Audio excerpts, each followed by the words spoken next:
नमस्कार दोस्तों, आपका स्वागत है हमारे नए हॉरर पॉडकास्ट में। दोस्तों, आज का हॉरर पॉडकास्ट रणधीर जी की है, तो चलिए अब यह कहानी रणधीर जी के नजरिया से सुनते हैं। लेकिन उससे पहले आप लोगों से एक रिक्वेस्ट है, अगर आप लोग चैनल पर नए हैं तो चैनल को सब्सक्राइब करें और हाई पॉइंट भेजकर अपना सपोर्ट जरूर दिखाएं। तो अब ज्यादा समय नहीं लेते हैं, चलिए कहानी की शुरुआत करते हैं। दोस्तों, मेरा नाम रणधीर है। उम्र यही कोई 40 के आसपास होगी। पेशे से मैं एक ट्रक ड्राइवर हूं। लोग कहते हैं 40 की उम्र में आदमी सठियाने लगता है, लेकिन मैं कहता हूं आदमी पकने लगता है। जिंदगी की धूप छांव, अच्छे बुरे रास्ते सब देख चुका होता है, और मैंने तो कुछ ज्यादा ही देखे हैं। पिछले 20 साल से यही कर रहा हूं, सड़कों को नाप रहा हूं। ये जो लोहे का बड़ा सा दानव आप देख रहे हैं ना, जिसे दुनिया ट्रक कहती है, यही मेरा घर है, यही मेरी दुनिया। इसी की स्टीयरिंग व्हील पर हाथ रखे रखे मेरी हथेलियों में लकीरों से ज्यादा घट्टे पड़ गए हैं। इन 20 सालों में मैंने देश का शायद ही कोई कोना छोड़ा हो जहां इस ट्रक के पहिए न पहुंचे हों। कश्मीर की बर्फीली वादियों से लेकर कन्याकुमारी की उमस भरी सड़कों तक हर जगह की धूल मेरे इस केबिन में मिल जाएगी। कहानी सुनाने का मेरा अंदाज कुछ खास नहीं है। मैं कोई पढ़ा लिखा आदमी तो हूं नहीं, बस तीसरी जमात तक स्कूल का मुंह देखा है। लेकिन जिंदगी ने और इन सड़कों ने जो सिखाया है वो बड़ी बड़ी किताबों में भी नहीं मिलता। आज जो कहानी मैं आपको सुनाने जा रहा हूं वो किसी सुनी सुनाई बात या किताबी किस्से का हिस्सा नहीं है। ये वो हकीकत है जो मेरे खून में, मेरी सांसों में आज भी एक ठंडे डर की तरह दौड़ती है। ये उस एक रात की कहानी है जिसने मुझे यकीन दिला दिया कि दुनिया में सिर्फ वो ही नहीं है जो हमें अपनी आंखों से दिखाई देता है। कुछ चीजें, कुछ ताकतें ऐसी भी हैं जो हमारे यकीन और हमारी समझ से कोसों दूर हैं, और जब इंसान का उनसे सामना होता है तो जिंदगी हमेशा के लिए बदल जाती है। मेरे साथ मेरा एक खलासी है, राजू। पूरा नाम राजकुमार, पर मैं उसे राजू ही बुलाता हूं। उम्र यही कोई 22-23 साल की होगी।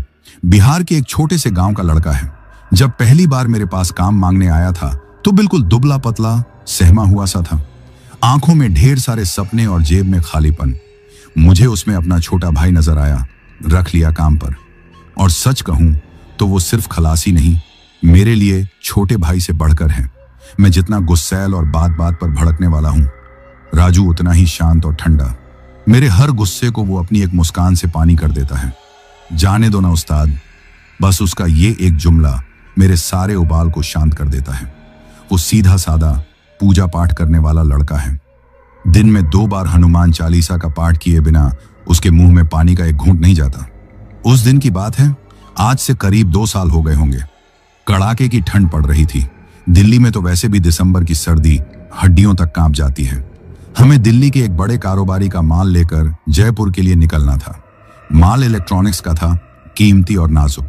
और सबसे बड़ी बात, उसे अगली सुबह सूरज उगने से पहले जयपुर की मंडी में पहुंचाना था। अगर जरा भी देर होती तो पार्टी का लाखों का सौदा हाथ से निकल जाता। पैसे भी एडवांस में अच्छे मिले थे, इसलिए जिम्मेदारी और भी बड़ी थी। हमने शाम करीब 5 बजे के आसपास दिल्ली के संजय गांधी ट्रांसपोर्ट नगर से अपना ट्रक उठाया। ट्रक में माल लदवाते लदवाते ही दिन ढल चुका था। सूरज आसमान में एक थके हुए मुसाफिर की तरह लाल होकर डूब रहा था और अपनी आखिरी रोशनी से पूरी दिल्ली को सिंदूरी रंग में रंग रहा था। राजू ने ट्रक के बोनट पर चढ़कर देवी देवताओं की छोटी छोटी मूर्तियों को साफ किया, अगरबत्ती जलाई और हाथ जोड़कर एक सुरक्षित सफर की कामना की। यह उसका रोज का नियम था। मैं केबिन में बैठकर उसकी ये सब हरकतें देखता रहता और मुस्कुराता रहता। मुझे इन सब चीजों में ज्यादा यकीन नहीं था, पर उसके विश्वास को देखकर एक अजीब सा सुकून मिलता था। हो गई पूजा, पंडित जी अब चलें? मैंने उसे छेड़ते हुए कहा। वो मुस्कुराया, हाँ उस्ताद, बस हो गया, बजरंगबली सब ठीक करेंगे। मैंने एक लंबी सांस ली, ट्रक के इंजन को स्टार्ट किया। इंजन की घरघराहट मेरे लिए किसी संगीत से कम नहीं थी। मैंने गियर बदला और हमारा सफर शुरू हो गया। दिल्ली की भीड़-भाड़ वाली सड़कों से बाहर निकलते निकलते ही शाम के 7 बज चुके थे। ट्रैफिक में फंसते निकलते हमारा ट्रक कछुए की चाल से रिंग रोड पर रेंग रहा था। गाड़ियों के हॉर्न का शोर, लोगों की चिल्लपों और हवा में घुला हुआ धुआं, यही दिल्ली की शाम थी। राजू अपनी सीट पर बैठा बाहर की दुनिया को देख रहा था। उसके चेहरे पर एक सुकून था। शायद गांव की खुली हवा में पला बड़ा होने के कारण उसे ये शहरी भीड़ भाड़ पसंद नहीं थी। वो हमेशा कहता था, उस्ताद, ये शहर तो एक बड़ी सी जेल है जिसमें सब अपनी अपनी कोठरियों में कैद हैं। असली जिंदगी तो गांव में है। खैर, धीरे धीरे हमने दिल्ली को पीछे छोड़ा और जयपुर वाले हाईवे NH 44 पर आ गए। अब सड़क थोड़ी खुली थी और मैंने ट्रक की रफ्तार बढ़ा दी। सर्द हवा के झोंके केबिन के अंदर आ रहे थे, जिससे हल्की सी कंपी छूट रही थी। मैंने केबिन में लगा पुराना कैसेट प्लेयर चालू कर दिया। कुमार सानू की दर्द भरी आवाज केबिन के माहौल में घुलने लगी। उस्ताद, चाय हो जाए, एक कड़क सी, बड़ी तलब लग रही है, राजू ने अपनी सीट पर अंगड़ाई लेते हुए कहा। हाँ यार, सोच तो मैं भी यही रहा हूं। आंखें भारी हो रही हैं। आगे कोई बढ़िया सा ढाबा देखते हैं जहां की चाय और परांठे दोनों लाजवाब हों, वहीं रोकेंगे, मैंने कहा और अपनी नजरें सड़क पर गड़ा दी। हाईवे पर ट्रक अपनी पूरी रफ्तार से दौड़ रहा था। दोनों तरफ अंधेरे में डूबे खेत और कभी कभी रोशनी में नहाए हुए छोटे छोटे कस्बे पीछे छूटते जा रहे थे। सफर आराम से कट रहा था और हमें इस बात का जरा भी अंदाजा नहीं था कि ये आराम बस कुछ ही देर का मेहमान है। आगे एक ऐसा बवंडर हमारा इंतजार कर रहा था जो हमारी जिंदगी के सुकून को उड़ाकर ले जाने वाला था। अभी हम मानेसर से कुछ किलोमीटर ही आगे निकले होंगे कि अचानक गाड़ियों की रफ्तार धीमी होने लगी। पहले तो मुझे लगा कि शायद कोई टोल प्लाजा होगा, लेकिन कुछ ही देर में हमारा ट्रक पूरी तरह से रुक गया। मैंने गर्दन बाहर निकालकर आगे देखने की कोशिश की। जहां तक नजर जा रही थी, सिर्फ गाड़ियों की लाल बत्तियों का एक अंतहीन समंदर दिखाई दे रहा था। कारें, बसें, ट्रक सब एक दूसरे से चिपक कर खड़े थे, जैसे किसी ने उन्हें वहीं पर जड़ दिया हो। लगता है बहुत लंबा जाम है, उस्ताद, राजू ने अपनी सीट से उठकर झांकते हुए कहा। उसकी आवाज में चिंता साफ झलक रही थी। मेरा माथा ठनक गया। यह कोई मामूली जाम नहीं था, यह महाजाम था। मैंने ट्रक का इंजन बंद कर दिया ताकि डीजल की बचत हो सके।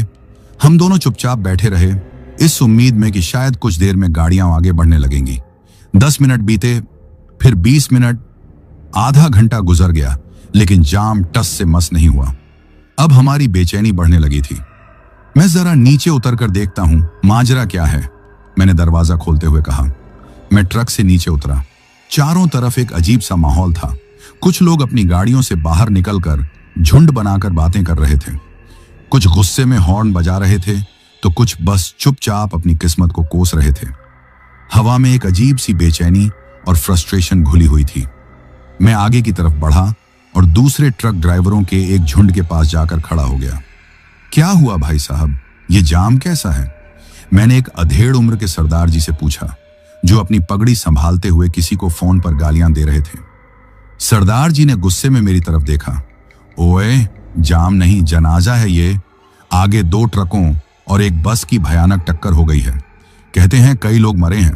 पुलिस और क्रेन पहुंच तो गई है, पर इस मलबे को हटाने में कम से कम 5-6 घंटे लगेंगे। समझ लो, आज की रात यहीं सड़क पर ही कटेगी। ये सुनकर तो जैसे मेरे पैरों के नीचे से जमीन ही खिसक गई। 5-6 घंटे, इसका मतलब था कि हम सुबह तो क्या, दोपहर तक भी जयपुर नहीं पहुंच सकते। लाखों का माल, पार्टी का सौदा, हमारी साख, सब दांव पर लगा था। मैं सिर पकड़कर वहीं बैठ गया। समझ नहीं आ रहा था कि क्या करूं। मैं भारी कदमों से वापस अपने ट्रक की ओर लौटा। राजू बेसब्री से मेरा इंतजार कर रहा था। मेरे चेहरे का उतरा हुआ रंग देखकर ही वो समझ गया कि मामला गंभीर है। क्या हुआ उस्ताद? मैंने उसे सारी बात बता दी। सुनकर उसका चेहरा भी पीला पड़ गया। अब क्या होगा उस्ताद? सेठ जी तो हमें कच्चा चबा जाएंगे। वही तो मैं भी सोच रहा हूं, मैंने कहा और ट्रक की टंकी पर बैठकर सिगरेट सुलगा ली। ठंडी हवा में सिगरेट का गर्म धुआं एक अजीब सा सुकून दे रहा था, लेकिन मेरे दिमाग में तूफान मचा हुआ था। समय रेत की तरह हाथ से फिसलता जा रहा था और हम लाचार थे। रात गहरा रही थी और साथ ही गहरा रहा था हमारा संकट। हम उस अंतहीन जाम में किसी कैदी की तरह फंस चुके थे और बाहर निकलने का कोई रास्ता नजर नहीं आ रहा था। या शायद एक रास्ता था, एक ऐसा रास्ता जो हमें मंजिल तक जल्दी पहुंचा सकता था, लेकिन वो हमें किस कीमत पर वहां पहुंचाता, इसका अंदाजा हमें बिल्कुल नहीं था। रात के करीब 9:30 बज रहे होंगे। कड़ाके की ठंड अब नसों में जमने लगी थी। ट्रक का केबिन भी अब ठंडा हो चुका था। मैंने सिगरेट का आखिरी कश खींचा और उसे सड़क पर फेंक दिया। चिंगारी एक पल के लिए भड़ दहाकी और फिर अंधेरे में खो गई, ठीक मेरी उम्मीद की तरह। हम पिछले 1.5 घंटे से एक ही जगह पर खड़े थे। जाम में फंसी गाड़ियों का शोर अब धीरे धीरे कम हो रहा था, जैसे सब ने अपनी हार मान ली हो। लोग अब अपनी अपनी गाड़ियों में दुबक कर बैठ गए थे, शायद सो गए थे या फिर हमारी ही तरह अपनी किस्मत को कोस रहे थे। उस्ताद, राजू की दबी हुई आवाज ने मेरी सोच को तोड़ा। मैंने बिना उसकी तरफ देखे जवाब दिया। एक बात कहूं, गुस्सा तो नहीं करोगे? अब क्या बचा है कहने सुने को, कह डाल। मेरी आवाज में हताशा साफ थी। उस्ताद, मैंने आपसे कहा था ना, थोड़ा पीछे एक रास्ता कट रहा था, कच्चा सा, गांव की तरफ जा रहा था। क्या पता वो हमें इस जहन्नुम से बाहर निकाल दे। राजू ने एक बार फिर हिम्मत करके कहा। मैं गुस्से से उसकी तरफ पलटा। पागल हो गया है क्या राजू? रात के अंधेरे में अनजान गांव के रास्ते पर इस 14 चक्के के दानों को लेकर जाऊं? तुझे अंदाजा भी है कि गांव की सड़कें कैसी होती हैं। कहीं कोई पुलियां टूटी मिल गई या रास्ता तंग हुआ तो ना हम आगे के रहेंगे न पीछे के। यहीं सड़क पर फंसे हैं, कम से कम सुरक्षित तो हैं। वहां तो मदद के लिए कोई चिल्लाने वाला भी नहीं मिलेगा। मेरी डांट सुनकर राजू चुप हो गया। उसने अपनी नजरें झुका ली।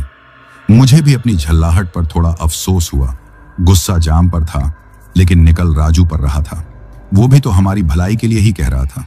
मैं जानता था कि वो सेठ जी की डांट से कितना डरता है। वो नहीं चाहता था कि हमारी वजह से सेठ का नुकसान हो और हमारी साख खराब हो। कुछ देर केबिन में खामोशी छाई रही।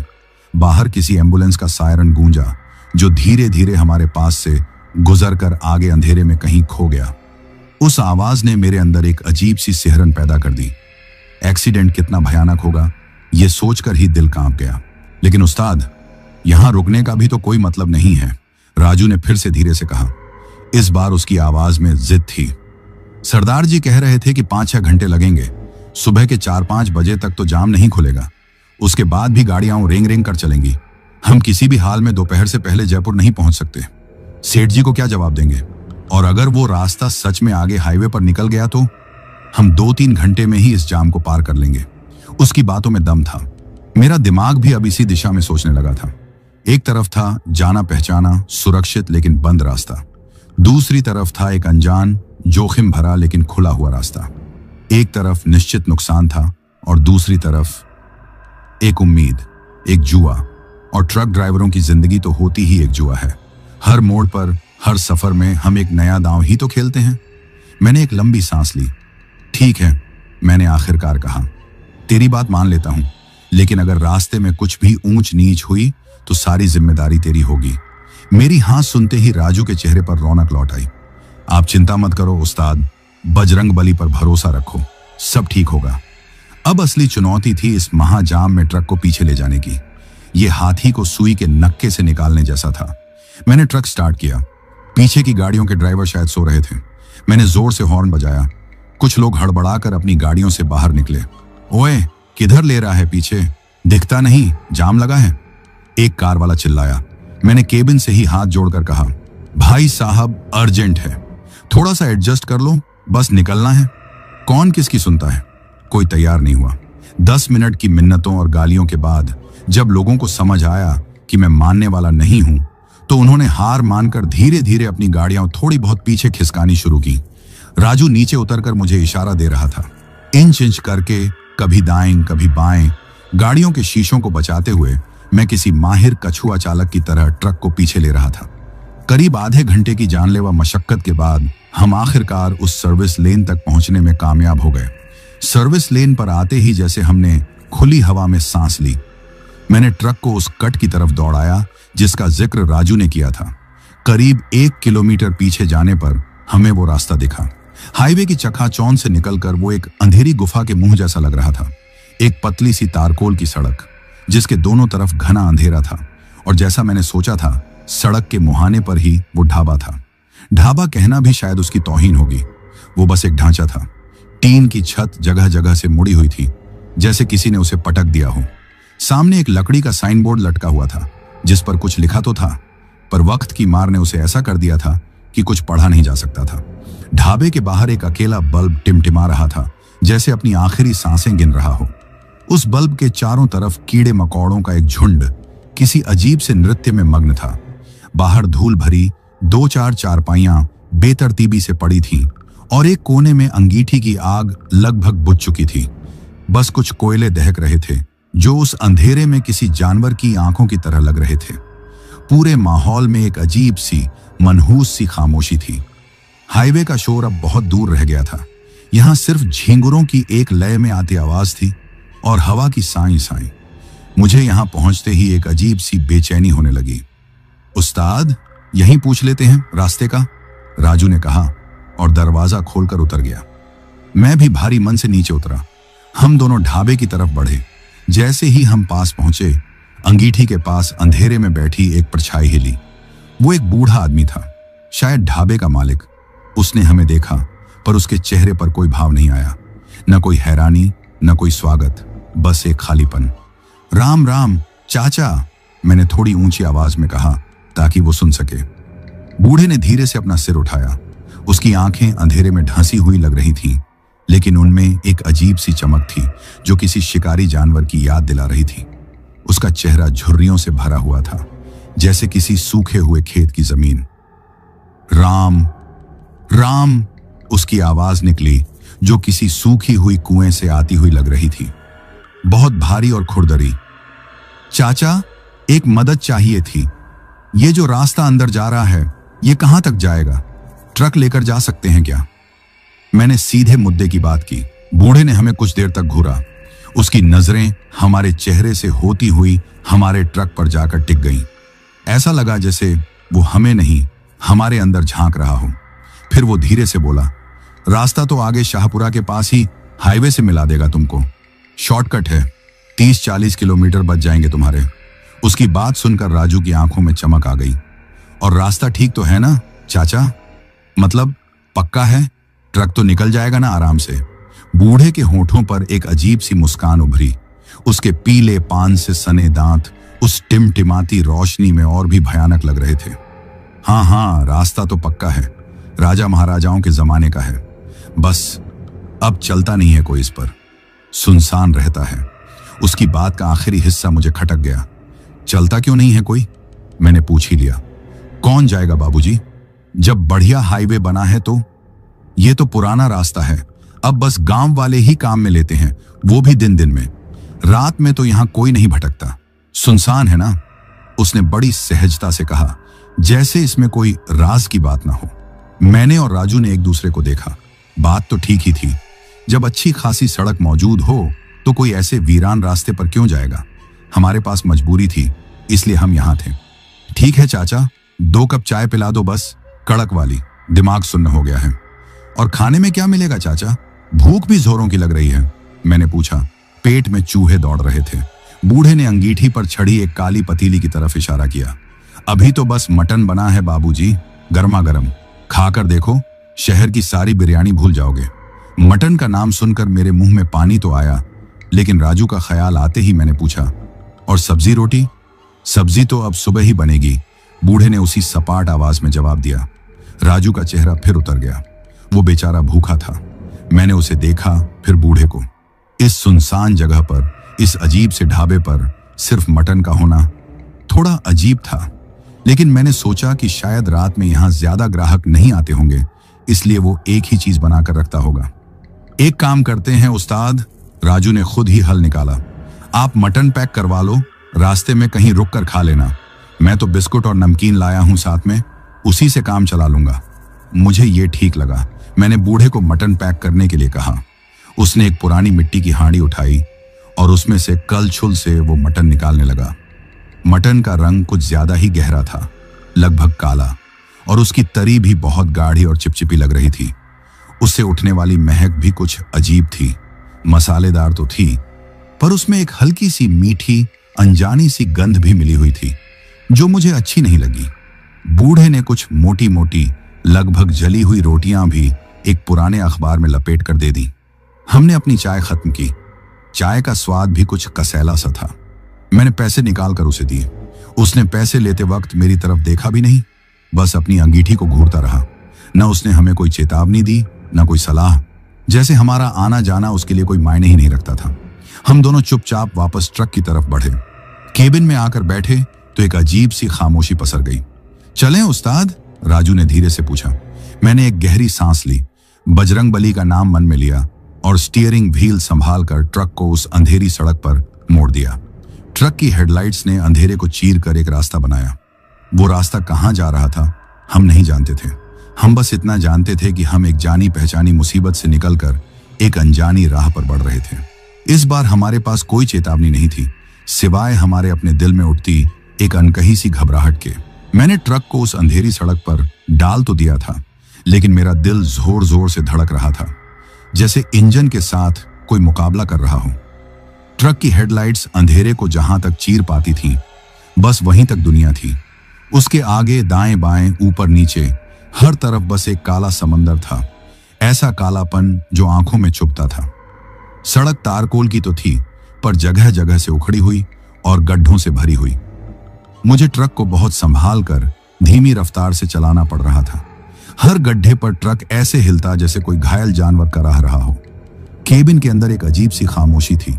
राजू, जो हमेशा कुछ न कुछ बोलकर माहौल को हल्का रखता था, आज बिल्कुल चुप था। वो बस अपनी सीट पर सिकुड़कर बैठा था और खिड़की से बाहर उस अंतहीन अंधेरे को घूर रहा था। शायद उस जगह की वीरानी और सन्नाटे ने उसके मन में भी एक अनजाना सा डर बिठा दिया था। और मैं तो बाहर से भले ही शांत दिखने की कोशिश कर रहा था, पर अंदर एक अजीब सी घबराहट थी। उस ढाबे की तस्वीर और बूढ़े मालिक का भाव शून्य चेहरा मेरे दिमाग में घूम रहा था। कोई चेतावनी नहीं थी, कोई डरावनी बात नहीं थी, पर उस जगह की उदासी ही अपने आप में एक चेतावनी जैसी लग रही थी। देखा उस्ताद, राजू ने खामोशी को तोड़ते हुए कहा। उसकी आवाज में एक जबरदस्ती की बहादुरी थी। आप तो ऐसे ही डर रहे थे, रास्ता ठीक ही तो है, बस थोड़ा सुनसान है। अभी कुछ मत बोल, मैंने उसे टोका।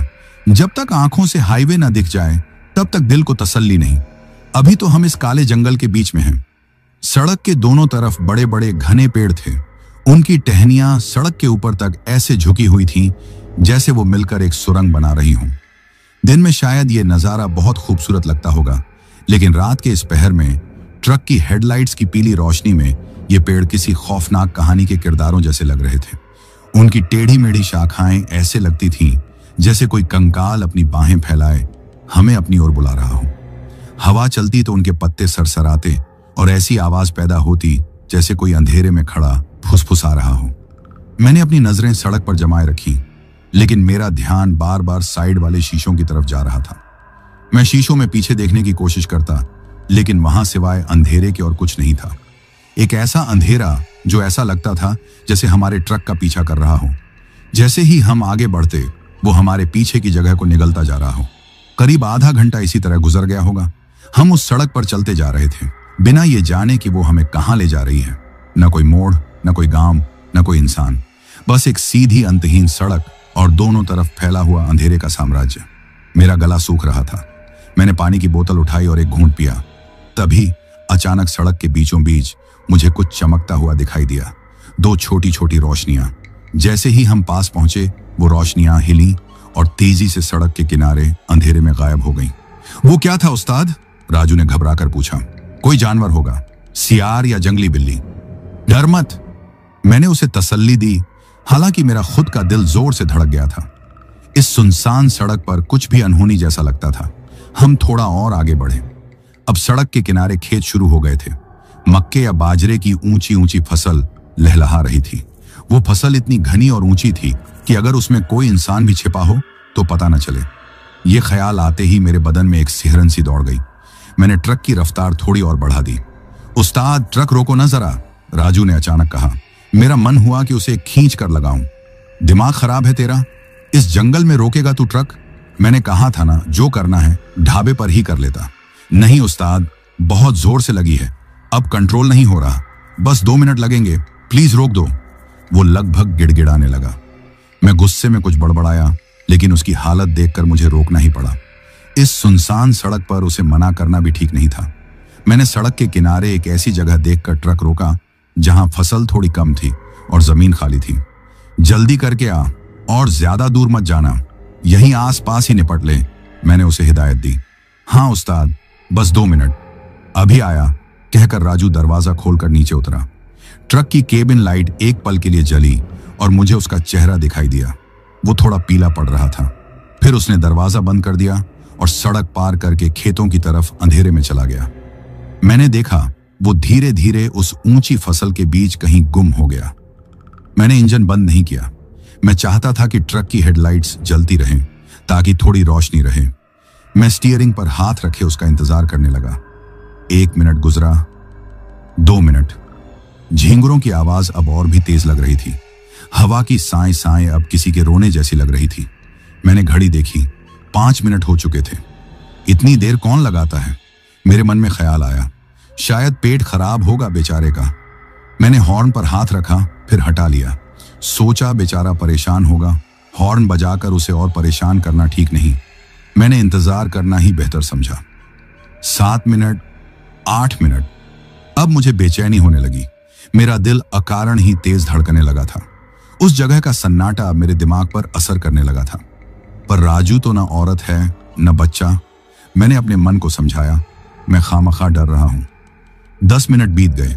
अब मेरी सहन शक्ति जवाब दे रही थी। इस भयानक सन्नाटे में, इस अनजान जगह पर एक एक पल एक एक घंटे जैसा लग रहा था। अरे राजू, ओए राजू! मैंने केबिन का शीशा नीचे करके आवाज लगाई। मेरी आवाज उस खामोशी में दूर तक गई और फिर उसी में खो गई। कोई जवाब नहीं आया, बस हवा की सरसराहट और झींगुरों का शोर। मेरा दिल अब बुरी तरह से घबराने लगा। मुझे लगा जैसे मेरे चारों तरफ का अंधेरा और भी घना हो गया है, जैसे वो मेरे ट्रक को, मुझे अपनी गिरफ्त में ले रहा है। मैंने फिर से आवाज लगाई, इस बार और जोर से। राजू, कहां मर गया बे? जवाब क्यों नहीं दे रहा? इस बार भी कोई जवाब नहीं। अब मुझे पक्का यकीन हो गया कि कुछ तो गड़बड़ है, बहुत बड़ी गड़बड़। मेरे माथे पर पसीने की बूंदें उभर आईं, जबकि बाहर कड़ाके की ठंड थी। मेरे हाथ कांपने लगे थे। हजारों बुरे ख्याल मेरे दिमाग में एक साथ दौड़ने लगे। कहीं किसी जानवर ने हमला तो नहीं कर दिया, या कोई और। 15 मिनट, पूरे 15 मिनट गुजर चुके थे। राजू वापस नहीं आया था। वो ऐसे गायब हो गया था जैसे कभी था ही नहीं। मैं अब और इंतजार नहीं कर सकता था। हर हाल में मुझे उसे ढूंढना था। वो मेरा खलासी ही नहीं, मेरा छोटा भाई था। मैं उसे इस तरह अकेले नहीं छोड़ सकता था। मैंने मन को पक्का किया। सीट के नीचे से मैंने लोहे की एक मोटी रॉड निकाली, जो हम अक्सर टायर बदलते वक्त इस्तेमाल करते हैं। उसे हाथ में पकड़ते ही थोड़ा हौसला आया। फिर मैंने अपना मोबाइल फोन उठाया और उसकी टॉर्च जला ली। एक गहरी लंबी सांस खींचकर मैंने ट्रक का भारी दरवाजा खोला। कर्र की एक कर्कश आवाज के साथ दरवाजा खुला और वो आवाज उस रात के सन्नाटे में किसी धमाके की तरह गूंजी। मैंने अपना एक पैर नीचे जमीन पर रखा। जमीन बर्फ की तरह ठंडी थी। मैं ट्रक से नीचे उतरा और दरवाजा धीरे से बंद कर दिया। अब मैं उस अंतहीन अंधेरे में, उस सुनसान सड़क पर अपने ट्रक के पास अकेला खड़ा था। मेरे एक हाथ में मोबाइल की टॉर्च थी और दूसरे में लोहे की रॉड। हवा का एक ठंडा झोंका आया और मेरे बदन में एक सिहरन दौड़ गया। मैंने मोबाइल की रोशनी उस तरफ डाली जहां राजू गया था। रोशनी ऊंची ऊंची फसल पर पड़ रही थी, जिससे लंबी लंबी डरावनी परछाइयां बन रही थीं। ऐसा लग रहा था जैसे उस फसल के अंदर सैकड़ों लोग छिपे हों और मुझे घूर रहे हों। मेरा दिल मुंह को आ रहा था, लेकिन मैंने हिम्मत नहीं हारी। मैंने अपना पहला कदम उस अंधेरे की ओर बढ़ाया जहां मेरा भाई, मेरा राजू, खो गया था। मैं ट्रक से उतरकर उस घने अंधेरे में अकेला खड़ा था। मेरे कानों में मेरे ही दिल की धड़कनें हथौड़े की तरह बज रही थीं। एक हाथ में मोबाइल की कांपती हुई रोशनी और दूसरे हाथ में लोहे की ठंडी रॉड।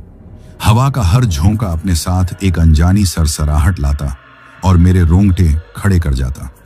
मैंने एक लंबी गहरी सांस ली, जैसी गोताखोर पानी में उतरने से पहले लेता है, और अपना पहला कदम खेतों की ओर उस घने अंधेरे में बढ़ा दिया जहां राजू खो गया था।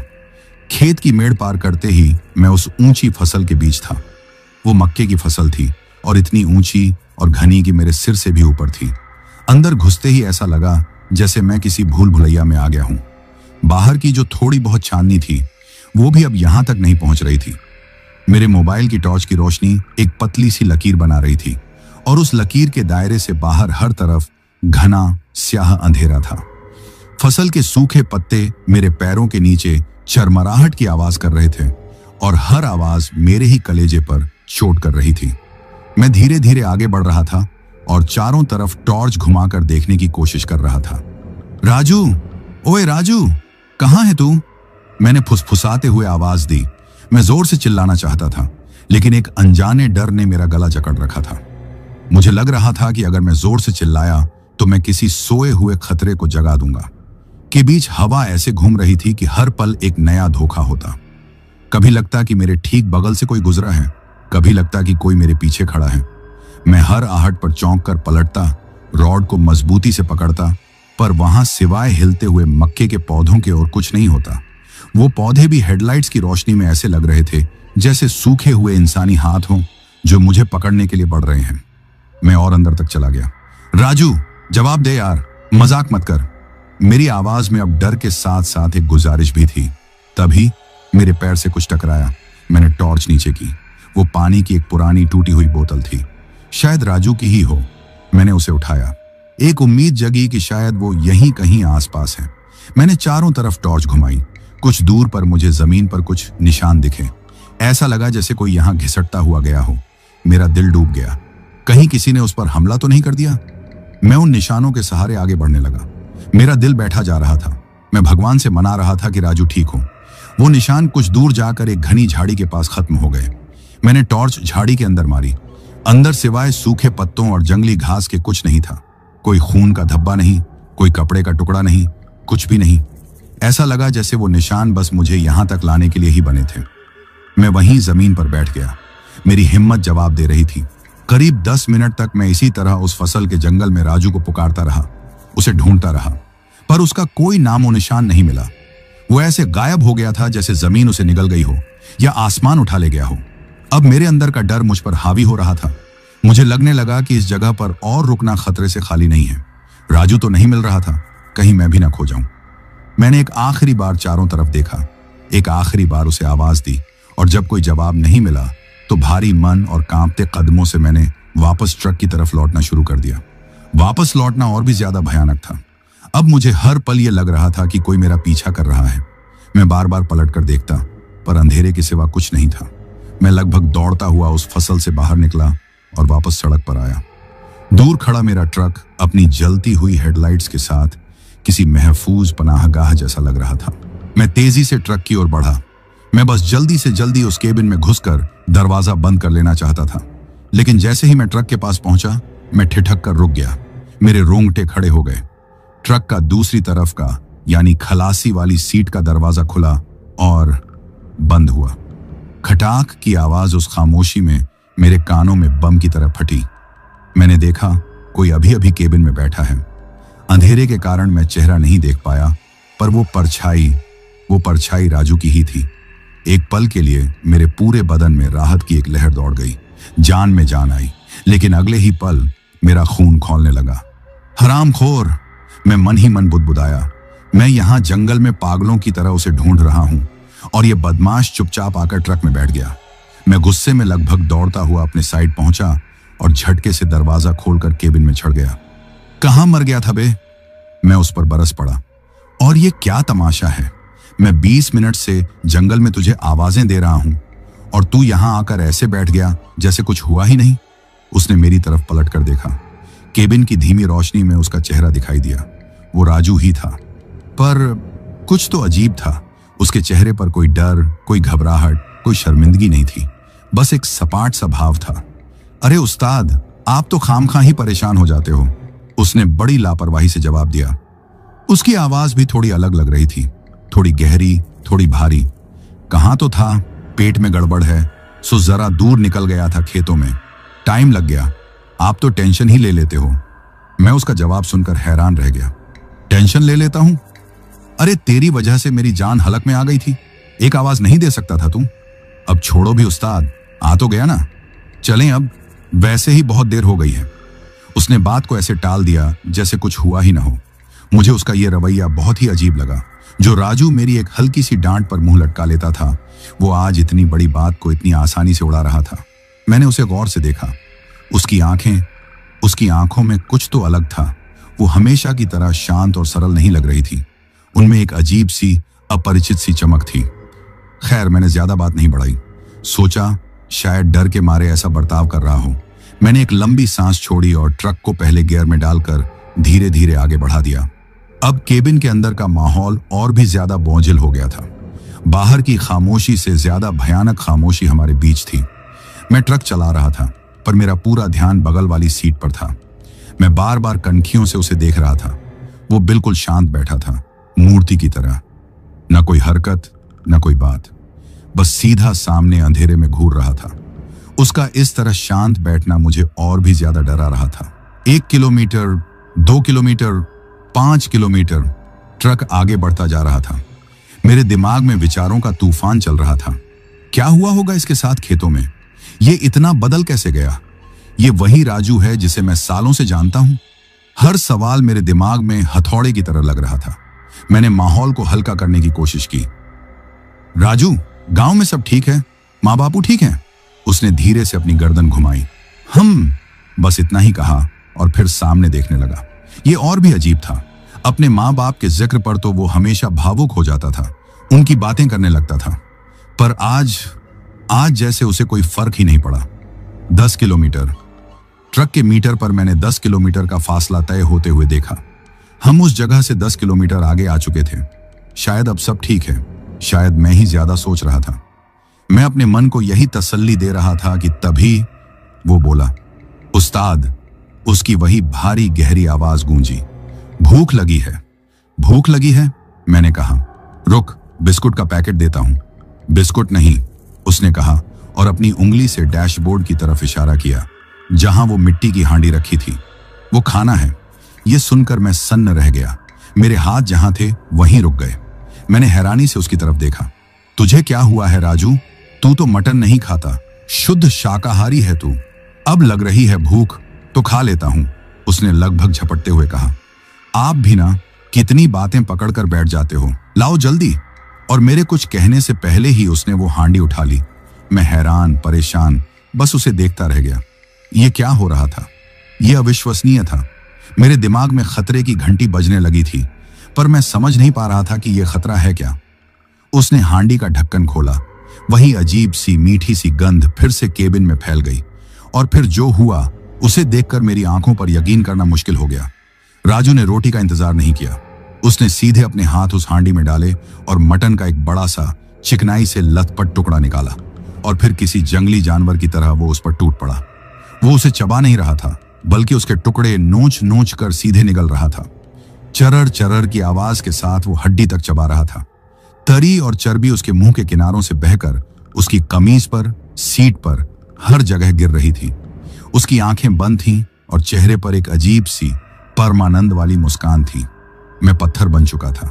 मेरा पूरा शरीर ठंडा पड़ गया था। मैं स्टीयरिंग व्हील पकड़े बस उस खौफनाक मंजर को देख रहा था। ये मेरा राजू नहीं था। ये राजू हो ही नहीं सकता था। मेरा राजू तो एक निवाला भी 100 बार चबाकर खाता था। और ये तो कोई वहशी दरिंदा था जो इंसान की खाल में मेरे बगल में बैठा था। उसने एक के बाद एक 3-4 बड़े बड़े टुकड़े इसी तरह निगल लिए। हांडी का ज्यादातर हिस्सा अब खाली हो चुका था। उसने अपनी चिकनी, खून जैसी तरी से सनी उंगलियों को अपनी जबान से छट-छट करके साफ किया। फिर उसने आंखें खोली और मेरी तरफ देखा। उसकी आंखों में अब वो अपरिचित चमक और भी ज्यादा थी। वो लाल हो रही थी और उसके होठों पर एक ऐसी मुस्कान थी जिसे देखकर किसी की भी रूह कांप जाए। राजू का जंगल में गायब हो जाना, उसका अजीब सा बर्ताव, 10 किलोमीटर की खामोशी और अब ये जानवरों की तरह मांस खाना, सारी कड़ियां मेरे दिमाग में एक एक करके जुड़ने लगी थी। और जब वो जुड़ी तो एक ऐसी तस्वीर बनी जिसने मेरे खून को मेरी नसों में जमा दिया। मुझे एक भयानक सच का एहसास हुआ, एक ऐसा सच जो मेरी कल्पना से भी परे था। ये मेरा राजू नहीं है। मैं एक शैतान के साथ इस बंद ट्रक में कैद हूं। वक्त जैसे थम गया था। मेरे कानों में मेरे खून के बहाव का शोर था और आंखों के सामने वो मंजर जो किसी जहन्नुम के सपने से भी बदतर था। मेरे बगल में बैठा वो जो राजू के जिस्म में था, अब सिर्फ एक वहशी दरिंदा लग रहा था। मिट्टी की वो खाली हांडी उसके पैरों के पास लुढ़की पड्डी थी। उसने अपनी लंबी भूरी जबान निकालकर अपने होठों के चारों तरफ फेरी, जैसे कोई शिकारी अपना शिकार खत्म करने के बाद आखिरी स्वाद ले रहा हो। उसकी वो हरकत इतनी गैर इंसानी थी कि मेरा दिमाग सुन्न पड़ गया। मैं न हिल पा रहा था, न कुछ बोल पा रहा था। मेरा शरीर मेरा साथ छोड़ चुका था। सिर्फ आंखें मजबूर थीं उस खौफ को देखने के लिए। मैं ट्रक चला रहा था, लेकिन कैसे मुझे खुद नहीं पता था। मेरे हाथ स्टीयरिंग व्हील पर जमे हुए थे और पैर एक्सेलरेटर पर। ऐसा लग रहा था जैसे मेरा शरीर कोई और चला रहा है और मैं असली रणधीर कहीं अंदर कैद होकर बस ये सब देख रहा हूं। उसने अपनी गर्दन को एक अजीब से झटके से मेरी तरफ घुमाया। उसकी गर्दन घूमते वक्त छट की एक सूखी आवाज आई, जैसे कोई सूखी टहनी तोड़ता है। उस्ताद। उसकी आवाज अब राजू की नहीं थी तो वैसी ही, पर उसके पीछे एक और गहरी खुरदरी आवाज की परत थी, जैसे दो लोग एक साथ बोल रहे हों। और है। मेरी जबान तालू से चिपक गई थी। मैंने न में सिर हिलाने की कोशिश की, पर मेरा सिर हिला नहीं। खत्म हो गया। मेरे मुंह से सिर्फ एक टूटी फूटी फुसफुसाहट निकली, जो शायद उसे सुनाई भी नहीं दी होगी। उसने कुछ देर तक मुझे घूरा। उसकी आंखों में अब वो लाल चमक एक दहकते हुए कोयले की तरह लग रही थी। केबिन की पीली मध्यम रोशनी में उसका चेहरा पल पल रंग बदल रहा था। फिर उसके होंठ एक मुस्कान में खींचे, पर वो किसी इंसान की मुस्कान नहीं थी। वो सिर्फ होंठों का खिंचाव था, जिसके पीछे कोई खुशी नहीं, सिर्फ एक भूखी खूंखार हवस थी। मटन नहीं है, उसने धीरे से कहा, एक एक शब्द को चबाते हुए। तो क्या हुआ? उसने एक पल का विराम लिया, और उस एक पल में मुझे अपनी जिंदगी की फिल्म अपनी आंखों के सामने चलती हुई दिखाई दे गई। मेरी बीवी का चेहरा, मेरे बच्चों की हंसी, मेरा घर, मेरा गांव, सब कुछ एक झटके में मेरे दिमाग से गुजर गया। हाँ, तू है ना? ये शब्द नहीं थे, ये मौत का फरमान था। ये वाक्य मेरे कानों से होता हुआ सीधे मेरे दिल में धंस गया और वहां जाकर फट गया। एक पल के लिए सब कुछ शांत हो गया। बाहर झींगुरों की आवाज, इंजन का शोर, हवा की साएं साएं, सब बंद।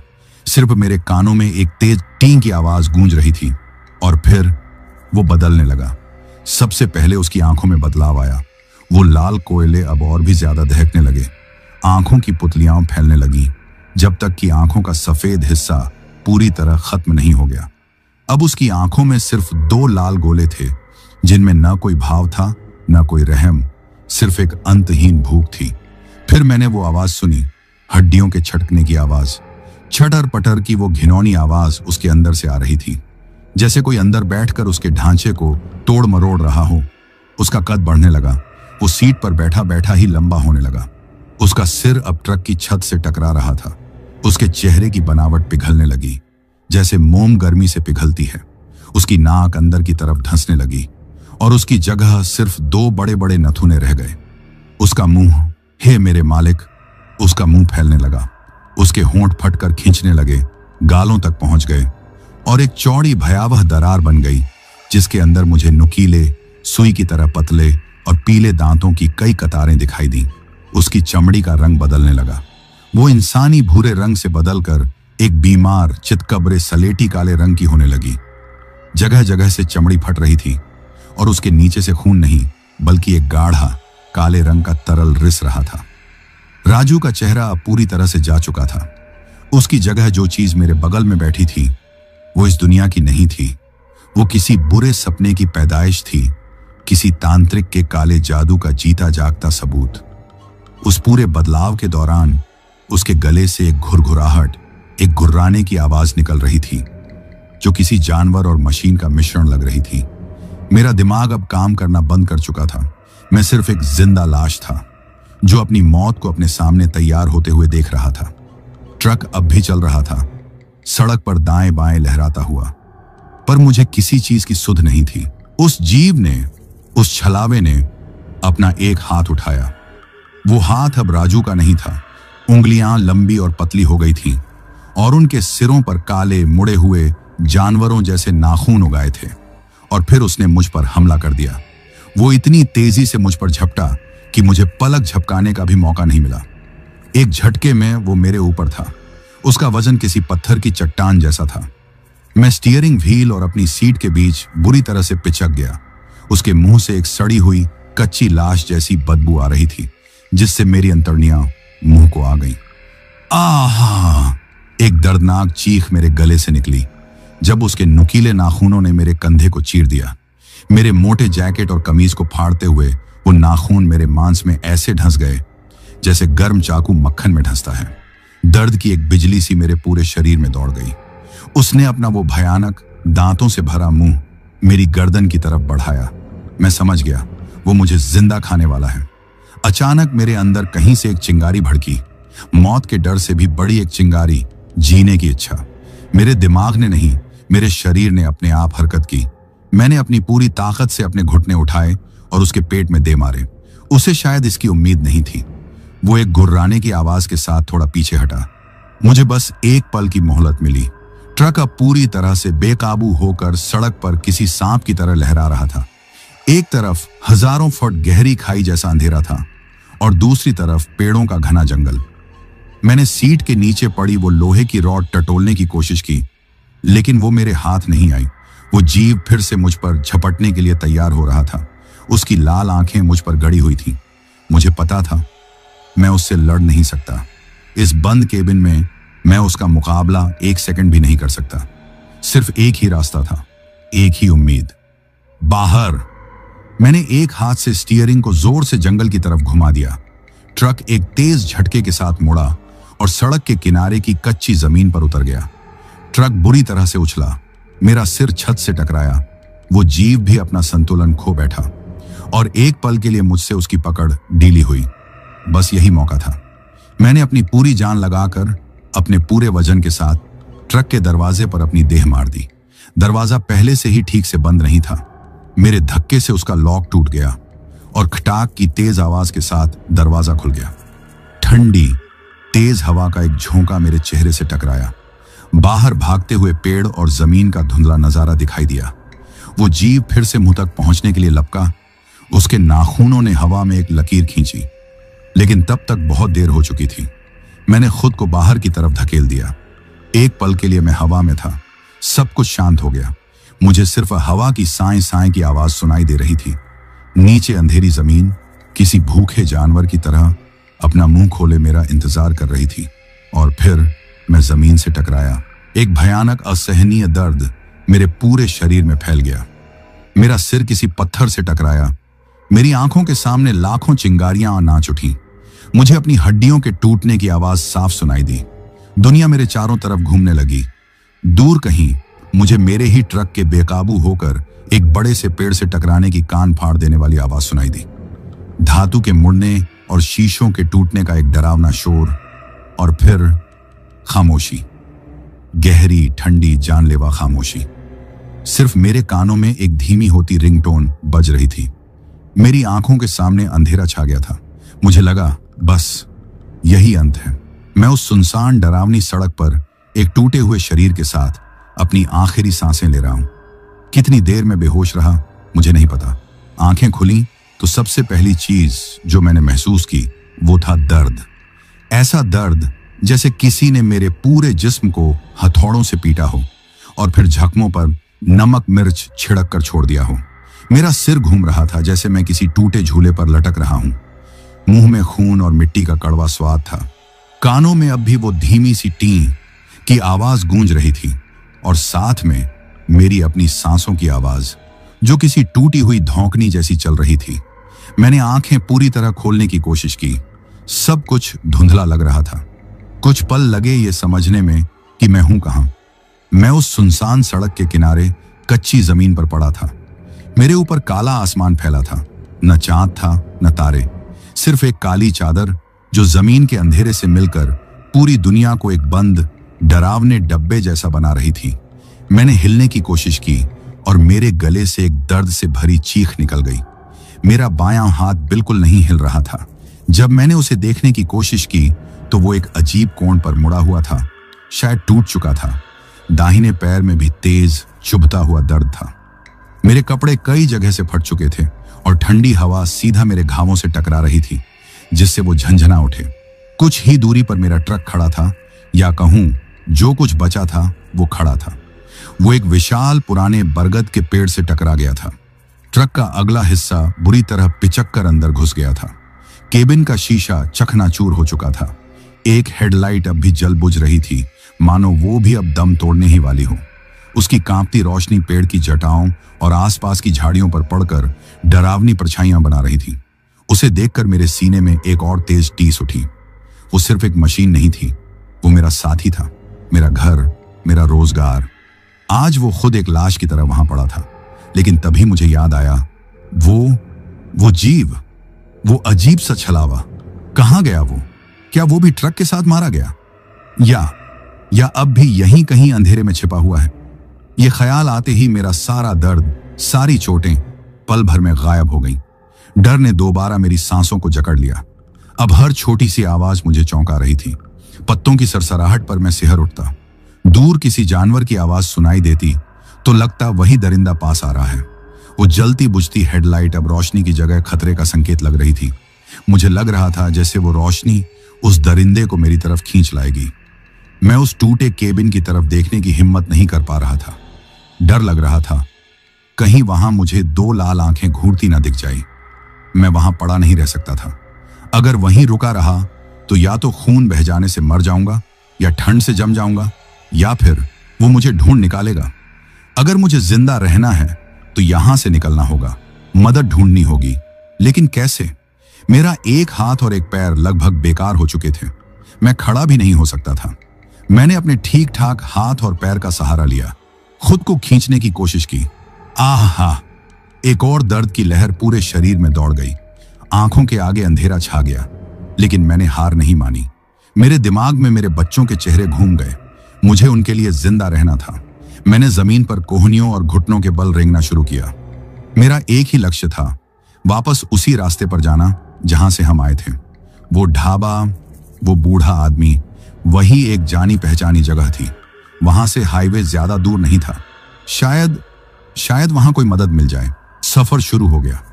एक ऐसा सफर जो कुछ किलोमीटर का था, पर मुझे वो हजारों मीलों से भी लंबा लग रहा था। सड़क की खुरदरी तारकोल मेरे घुटनों और हाथों को छील रही थी। हर एक इंच आगे बढ़ना एक जंग जीतने जैसा था। दर्द अब मेरे दिमाग पर हावी हो रहा था। बार बार मेरी आंखों के सामने वो खौफनाक चेहरा घूम जाता। उसकी वो लाल आंखें, वो नुकीले दांत। मैं डर के मारे कांपने लगता। वक्त का कोई हिसाब नहीं था। शायद आधा घंटा गुजरा हो या 1 घंटा। अंधेरा और भी घना होता जा रहा था। ठंड अब मेरे खून को जमा रही थी। मेरी ताकत जवाब दे रही थी। मैं उस खौफनाक जगह से, अपने तबाह हुए ट्रक से दूर जाना चाहता था, लेकिन मेरा दिमाग बार बार वहीं लौट रहा था। क्या वो मर गया होगा? पेड़ से इतनी जोर की टक्कर के बाद किसी भी इंसान का बचना नामुमकिन था, पर वो इंसान नहीं था। ये बात मैं खुद को कैसे समझाता? क्या पता वो अब भी उसी टूटे हुए केबिन में बैठा हो और मेरे जाने का इंतजार कर रहा हो, या शायद वो बाहर निकलकर उन खेतों में, उन पेड़ों के पीछे छिपकर मुझ पर नजर रखे हुए हो। यह ख्याल इतना डरावना था कि मैंने अपनी रफ्तार बढ़ाने की कोशिश की। मैं अब सिर्फ रेंग नहीं रहा था, मैं अपने जिस्म को घसीट रहा था। मेरे जख्मों से फिर से खून बहने लगा था और सड़क पर मेरे पीछे एक काली लकीर बनती जा रही थी। मुझे लगने लगा था कि अब मैं और आगे नहीं जा पाऊंगा।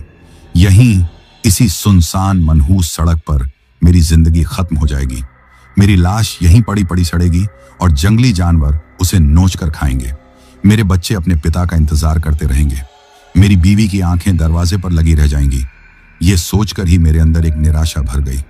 मैंने रेंगना बंद कर दिया और वहीं सड़क के बीचों बीच बेदम होकर लेट गया। मेरे शरीर ने जवाब दे दिया था। मैंने आंखें बंद कर ली। बस अब और नहीं। मैं मन ही मन बुदबुदाया। मैं हार गया। मैं मौत का इंतजार कर रहा था, गहरी, ठंडी, खामोश मौत का। तभी मुझे एक आवाज सुनाई दी, बहुत दूर से आती हुई, एक धीमी सी अस्पष्ट गूंज। पहले तो मुझे लगा कि यह मेरे दिमाग का वहम है। शायद मौत से पहले ऐसा ही होता होगा। मैंने आंखें नहीं खोली, लेकिन वो गूंज धीरे धीरे बढ़ती गई। अब वो सिर्फ एक गूंज नहीं थी, वो एक लय में थी, एक घरघराहट, किसी इंजन की घरघराहट। मैंने हिम्मत करके अपनी आंखें खोली। आसमान अब भी काला था, सड़क अब भी सुनसान थी। मैंने उस दिशा में देखने की कोशिश की जहां से मैं आया था। अंधेरे के सिवा कुछ नहीं था। फिर मैंने आगे की तरफ देखा, उस दिशा में जहां मेरा ट्रक तबाह हुआ था, और मुझे वो दिखा, एक रोशनी, बहुत दूर, एक टिमटिमाता हुआ नुक्ता, एक पीली सी रोशनी। वो स्थिर नहीं थी, वो हिल रही थी, जैसे कोई मशाल लेकर चल रहा हो। मेरा दिल एक पल के लिए धड़का। क्या वो दरिंदा है? क्या वो मेरे ट्रक की हेडलाइट लेकर मुझे ढूंढने आ रहा है? इस ख्याल ने मुझे इतना डरा दिया कि मैंने अपनी सांसें रोक लीं। मैं चाहता था कि जमीन फट जाए और मैं उसमें समा जाऊं। वो रोशनी धीरे धीरे मेरी तरफ बढ़ रही थी। मैं अपनी पलकें झपकाना भी भूल गया था। मैं बस उस रोशनी को देख रहा था जो मेरी मौत का पैगाम लेकर आ रही थी। लेकिन जैसे जैसे वो करीब आई, मुझे एहसास हुआ कि वो एक अकेली रोशनी नहीं है, उसके साथ एक और है। 2 रोशनियां, और वो मशाल की तरह नहीं हिल रही थी, वो एक साथ आगे बढ़ रही थी। वो एक गाड़ी की हेडलाइट्स थी। ये एहसास होते ही मेरे अंदर जैसे किसी ने जिंदगी की एक बाल्टी उड़ेल दी हो। मेरी मरी हुई उम्मीद फिर से जी उठी। वो एक गाड़ी है, इसका मतलब है कि कोई और भी है इस सड़क पर, इंसान है, मुझे मदद मिल सकती है। मैंने अपनी सारी बची खुची ताकत को समेटा। मैं अपनी टूटी हुई बांह को हिला नहीं सकता था। मैंने अपने सही हाथ को उठाने की कोशिश की, पर वो उठ नहीं रहा था। मैं चिल्लाना चाहता था, पर मेरे गले से सिर्फ एक खरखराहट निकल रही थी। मदद! रोको! गाड़ी की रफ्तार अब कम हो रही थी, जैसे ड्राइवर ने सड़क पर पड़े मुझे देख लिया हो। वो धीरे धीरे मेरे और करीब आ रही थी। उसकी तेज रोशनी सीधे मेरी आंखों पर पड़ रही थी, जिससे सब कुछ धुंधला गया था। मेरी सांसें तेज हो गई थीं। मेरा दिल खुशी और उम्मीद से उछल रहा था। मैं बच गया, मैं सच में बच गया। गाड़ी मेरे पास आकर रुकी, उसका इंजन बंद हुआ। एक पल के लिए फिर वही जानलेवा खामोशी छा गई। फिर दरवाजा खुलने की आवाज आई। भारी बूटों की आवाज मेरे करीब आने लगी। एक परछाई मेरे ऊपर झुकी। मैं उस परछाई को पहचानने की कोशिश कर रहा था। मैं कुछ कहना चाहता था, उनका शुक्रिया अदा करना चाहता था, लेकिन इससे पहले कि मैं कुछ समझ पाता, मेरे जिस्म के दर्द और दिमाग के तनाव ने अपना असर दिखाया। दुनिया मेरी आंखों के सामने घूमने लगी। वो परछाई, वो रोशनी, वो गाड़ी, सब कुछ एक दूसरे में मिलने लगा। मेरे कानों में एक धीमी होती हुई गूंज रह गई। मेरी आंखों के सामने अंधेरा छा रहा था। मेरे बुझते हुए दिमाग में बस एक आखिरी सवाल था, वो कौन था? जब मेरी आंखें दोबारा खुलीं, तो मेरे कानों में वो भयानक खामोशी नहीं थी। एक धीमी लयबद्ध बीप बीप की आवाज आ रही थी। मेरे नथुनों में पेट्रोल और मिट्टी की गंध की जगह किसी दवा, किसी स्प्रिट की तीखी महक थी। मेरे जिस्म को सड़क की ठंडी खुरदरी सतह नहीं, बल्कि एक नरम मुलायम गद्दा महसूस हो रहा था। मेरे ऊपर अंधेरा, तारों के बिना वाला आसमान नहीं, बल्कि एक सफेद प्लास्टर झड़ती हुई छत थी, जिस पर एक पुराना पंखा धीरे धीरे घूम रहा था। मैंने धीरे से अपनी गर्दन घुमाई। दर्द की एक तेज लहर दौड़ी, पर मैंने उसे नजरअंदाज किया। मेरे बगल में एक स्टूल पर कोई बैठा था, जिसने अपना सिर मेरे बिस्तर के किनारे पर टिका रखा था और शायद सो रहा था। मैंने उसे पहचानने की कोशिश की। वो राजू था, वही मेरे गांव का, मेरा छोटा भाई राजू। उसके चेहरे पर थकान और चिंता की लकीरें थीं। उसके गाल पर एक खरोंच का निशान था और उसके बाल बिखरे हुए थे। उसे उस हालत में देखकर मेरे अंदर भावनाओं का एक सैलाब उमड़ पड़ा। एक पल के लिए मुझे लगा कि जो कुछ भी हुआ वो एक बुरा सपना था, एक बहुत ही भयानक लंबा सपना। मैं अभी उस सपने से जागा हूं और सब कुछ पहले जैसा है। मैंने अपना सही सलामत दाहिना हाथ बढ़ाया और धीरे से उसके कंधे पर रखा। मेरे छूते ही वो हड़बड़ाकर उठ बैठा। उस्ताद, आप होश में आ गए? उसकी आंखों में हैरानी और फिर खुशी की एक ऐसी चमक आई जिसे मैं जिंदगी भर नहीं भूल सकता। उसकी आंखों में आंसू भर आए। राजू!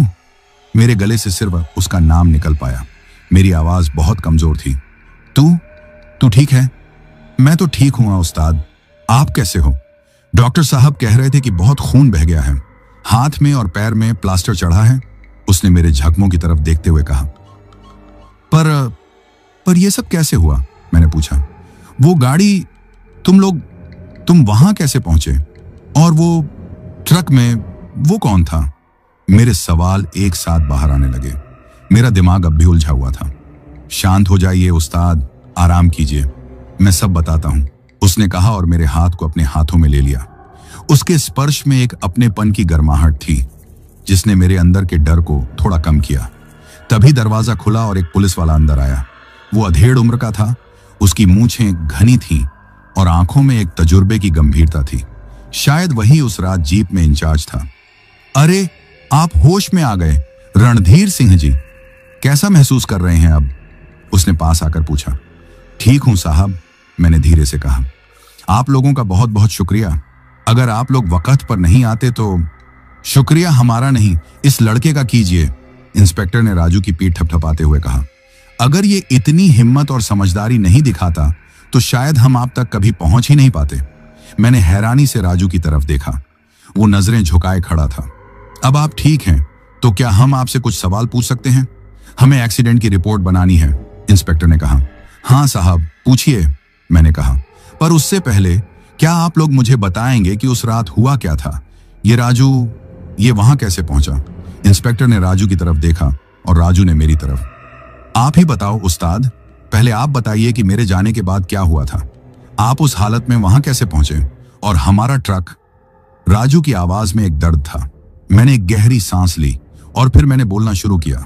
मैंने उसे सब कुछ बताया, उसके खेतों में जाने से लेकर मेरे उसे ढूंढने जाने तक, फिर उसके अजीब से लौटने और उस खौफनाक तरीके से मटन खाने तक। मेरी आवाज कांप रही थी जब मैंने उसके उस भयानक रूप में बदलने और मुझ पर हमला करने की बात बताई। ट्रक से कूदने और उस दर्दनाक सफर का जिक्र करते हुए मेरी आंखों से आंसू बहने लगे। पूरी बात सुनकर राजू और इंस्पेक्टर के चेहरे पर एक खौफनाक खामोशी छा गई। राजू का चेहरा तो डर के मारे सफेद पड़ गया था। उस्ताद, मेरे जाने के बाद आप अकेले थे ट्रक में? उसने कांपती आवाज में पूछा। नहीं, तू, मतलब तेरे जैसा दिखने वाला कोई, वो मेरे साथ था, मैंने जोर देकर कहा। राजू ने इंस्पेक्टर की तरफ देखा। साहब, अब आप इन्हें बताइए कि मेरे साथ क्या हुआ था। फिर राजू ने बताना शुरू किया। उस्ताद, जब मैं फ्रेश होने के लिए खेतों की तरफ गया तो मैं थोड़ा अंदर चला गया था ताकि सड़क से कोई देख न सके। मैं बैठा ही था कि अचानक मुझे लगा जैसे मेरे पीछे कोई खड़ा है। इससे पहले कि मैं पलटकर देखता, किसी ने मुझे जोर से धक्का दे दिया। मैं कुछ समझ नहीं पाया और लड़खड़ाकर एक गहरे गड्ढे में जा गिरा। वो शायद कोई पुराना सूखा हुआ कुआं रहा होगा। मेरे सिर में चोट लगी और मैं बेहोश हो गया। जब मुझे होश आया, उसने आगे बताया, तो चारों तरफ अंधेरा था। मुझे पहले तो कुछ समझ नहीं आया, फिर मुझे आपकी ट्रक की याद आई। मैंने ऊपर की तरफ देखा तो आसमान दिख रहा था। मैं समझ गया कि मैं किसी गड्ढे में हूं। मैंने आपको आवाज लगाने की बहुत कोशिश की, पर शायद गड्ढा गहरा था और मेरी आवाज बाहर तक नहीं पहुंची। हमारा ट्रक वहां नहीं था। मैं समझ गया कि आप जा चुके हैं। मुझे लगा कि आप नाराज होकर मुझे छोड़कर चले गए। मैं बहुत डर गया था उस्ताद, उस अंधेरे गड्ढे में अकेला। मैंने हिम्मत नहीं हारी। कुएं की दीवारों पर कुछ जड़ें लटक रही थीं। मैंने उन्हीं को पकड़कर किसी तरह ऊपर चढ़ना शुरू किया। कई बार गिरा, मुझे चोटें भी लगीं, पर मैं चढ़ता रहा। करीब 1 घंटे की मशक्कत के बाद मैं बाहर निकल पाया। बाहर निकलकर मैं पागलों की तरह सड़क पर भागा। मुझे लगा कि मैं आपको पकड़ लूंगा, पर दूर दूर तक कोई नहीं था। मैं वापस उसी ढाबे की तरफ भागा। वहां पहुंचकर मैंने उस बूढ़े बाबा को जगाया और उनके फोन से पुलिस को फोन किया। पहले तो पुलिस वाले मेरी बात पर यकीन ही नहीं कर रहे थे। उन्हें लगा मैं कोई कहानी बना रहा हूं। मैंने उनके हाथ पैर जोड़े, तब जाकर वो मानने को तैयार हुए और मुझे साथ लेकर इस सड़क पर आपकी तलाश में निकले। राजू की कहानी सुनकर मेरे रोंगटे खड़े हो गए। तो इसका मतलब जब मैं उसका इंतजार कर रहा था, वो बेचारा किसी गड्ढे में बेहोश पड़ा था और जो मेरे ट्रक में लौटा था वो कोई और था। पर साहब, वो था कौन? मैंने इंस्पेक्टर से पूछा। इंस्पेक्टर ने एक गहरी सांस ली और मेरे बिस्तर के पास एक कुर्सी खींचकर बैठ गया। रणधीर सिंह जी, आप बहुत किस्मत वाले हैं कि जिंदा बच गए, उन्होंने एक गंभीर आवाज में कहा। आप पहले या आखिरी इंसान नहीं हैं जिसके साथ इस सड़क पर ऐसा कुछ हुआ है। मतलब ये सड़क, ये शापित है, इंस्पेक्टर ने धीरे से कहा। आज से नहीं, सालों से। हमारे बुजुर्ग बताते हैं कि बहुत साल पहले इसी सड़क के किनारे एक गांव में एक तांत्रिक रहता था। बहुत बड़ा अघोरी था। वो काले जादू और इंसानी बलि में यकीन रखता था। वो अक्सर रात में भटके हुए मुसाफिरों को अपनी बातों में फंसाकर अपने अड्डे पर ले जाता और फिर उनकी बलि चढ़ा देता था। कहते हैं उसे इंसानी मांस खाने की लत थी। ये सुनकर मेरे पेट में एक ठंड सी लहर दौड़ गई। गांव वाले उससे बहुत डरते थे, पर कोई उसके खिलाफ मुंह खोलने की हिम्मत नहीं करता था। फिर एक दिन उसने गांव के मुखिया के ही इकलौते बेटे को अपना शिकार बना लिया। बस उस दिन गांव वालों का सब्र टूट गया। पूरी भीड़ ने मशालें और हथियार लेकर उसके अड्डे पर धावा बोल दिया। तांत्रिक ने भागने की कोशिश की, पर वो पकड़ा गया। गुस्साई भीड़ ने उसे इसी सड़क पर, उसी बरगद के पेड़ के नीचे जहां आपका ट्रक टकराया है, जिंदा जला दिया था। मरते मरते, इंस्पेक्टर ने आगे कहा, उसने श्राप दिया था कि उसकी आत्मा हमेशा इसी सड़क पर भटकेगी और हर मुसाफिर को अपना शिकार बनाएगी। वो कभी चैन से इस सड़क को पार नहीं कर पाएगा। तब से ये सड़क वीरान हो गई। लोग दिन में भी यहां आने से डरते हैं। कहते हैं उसकी आत्मा आज भी यहां भटकती है। वो एक छलावा है। वो किसी का भी रूप ले सकता है, आपके दोस्त का, किसी औरत का, किसी बच्चे का। वो आपको रोता गिड़गिड़ाता मिलेगा, मदद मांगेगा, और अगर आप उसके झांसे में आ गए तो वो आपको अपना शिकार बना लेगा। उसकी सबसे बड़ी पहचान है उसकी मांस की भूख। वो अपने शिकार को पहले मांस खिलाता है और जब वो खत्म हो जाता है तो फिर वो खुद शिकार पर हमला कर देता है। इंस्पेक्टर ने मेरी आंखों में देखते हुए कहा। अब सारी कड़ियां जुड़ चुकी थीं। ढाबे पर सिर्फ मटन का मिलना, राजू का कुएं में गिरना, उस छलावे का राजू का रूप लेकर लौटना, उसका जानवरों की तरह मटन खाना, और फिर उसका वो भयानक रूप। सब कुछ साफ हो गया था। मेरी आंखों के सामने वो मंजर फिर से घूम गया और मैं कांपने लगा। राजू ने मेरा हाथ कसकर पकड़ लिया। उस रात के बाद कई हफ्ते अस्पताल में गुजरे। मेरा हाथ और पैर जोड़ने में वक्त लगा, पर जिस्म के जख्म तो भर गए। दिमाग पर जो जख्म लगा था वो शायद कभी नहीं भरेगा। मैंने ट्रक चलाना छोड़ दिया। अब मैं अपने गांव में एक छोटी सी दुकान चलाता हूं। राजू भी मेरे साथ ही काम करता है। हम अब भाई से भी बढ़कर हैं।